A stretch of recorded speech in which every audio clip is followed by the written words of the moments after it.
মায়া এক কঠিন জিনিস। মানুষ অপমান ভুলে যায়, অধিক অত্যাচার ভুলে যায়, অধিক ভালোবাসাও ভুলে যায়, কিন্তু কারো মায়ায় পড়ে গেলে তাকে ভুলে যায় না।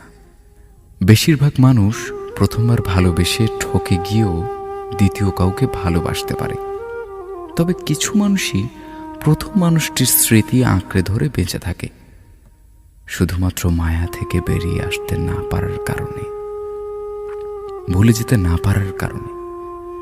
মানুষের জীবনে প্রথম, দ্বিতীয় কিংবা তৃতীয় যত মানুষই আসুক না কেন, এসব কোনো বিষয় নয় যদি কারো প্রতি মায়ায় আটকে না যায়। বরং সেই মানুষটাই ভাগ্যবান কিংবা ভাগ্যবতী যদি ভালোবেসে কেউ তার উপর মায়ায় পড়ে যায়।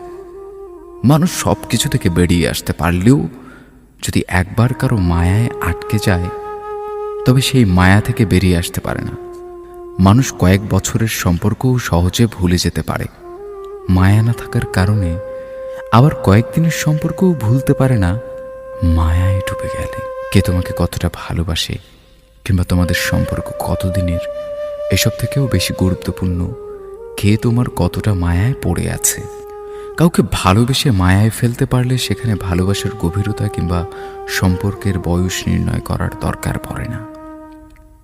এমনিতেই মানুষটা থেকে যায়, হুট করে ভালোবাসা যায়, হুট করে নতুন সম্পর্কে জড়ানো যায়, হুট করে সম্পর্ক থেকে বেরিয়েও আসা যায়, কিন্তু হুট করে কারোর মায়ায় পড়া যায় না, কিংবা হুট করে কারো মায়া থেকে বেরিয়েও আসা যায় না যদি মন থেকে না চায়।